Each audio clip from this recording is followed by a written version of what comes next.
বিয়ের পর একজন নারীকে তিলে তিলে শেষ করে দেয় কোন জিনিসটা, এটা কি আপনি জানেন? তা হলো অবহেলা। স্বামীর দেওয়া অবহেলার ব্যাপারে কিয়ামতের দিন অনেক স্বামী আল্লাহর দরবারে আসামি হবে এবং একটা প্রশ্ন তাদেরকে করা হবে। মনে রাখবেন, একটা নারী যখন নিজের আব্বাকে ছেড়ে, আম্মাকে ছেড়ে, পরিবার পরিজন সব ছেড়ে স্বামীর ঘরটাকে নিজের ঘর বানায় নেয়, বিয়ের মাধ্যমে নিজেকে স্বামীর কাছে আমানত হিসেবে দেয়, ওই স্বামীর তখন দায়িত্ব হয়ে যায় স্ত্রীর মনের অনুভূতির যত্ন নেওয়া, স্ত্রীর সম্মানের যত্ন নেওয়া, সব কিছুই অনেকটা তার কাছে আমানতের মতো হয়ে যায়।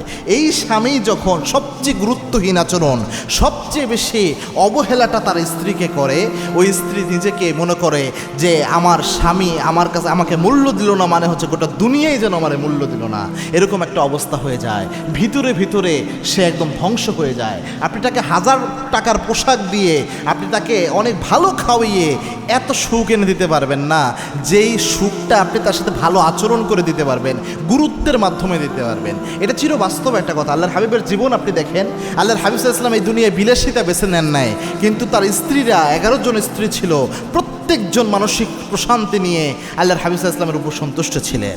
এবং কে মা আয়েশা বলতেন, আল্লাহর হাবিব সাল্লাল্লাহু আলাইহি ওয়াসাল্লাম এমন মানসিক প্রশান্তি আমাদের দিতেন, আল্লাহর হাবিব যখন ঘরের দিকে আসতো মনে হতো জান্নাতের সুশীতল বাতাস আমাদের ঘরের দিকে প্রবাহিত হচ্ছে।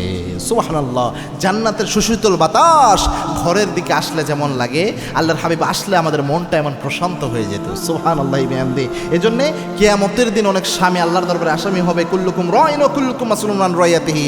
যেই স্বামীরা এই স্ত্রীকে অবহেলা করে, তুচ্ছতাচ্ছিল্য করে, হক আদায় করে না, আল্লাহর হাবিব বলেছেন তাদের দায়িত্বের ব্যাপারে কিয়ামতের দিন আল্লাহ জিজ্ঞাসাবাদ করবেন। কোনো স্ত্রীও যদি স্বামীর সাথে খারাপ আচরণ করে, দুর্ব্যবহার করে, এটার জন্য স্ত্রীও আল্লাহর দরবারে আসামি হবে।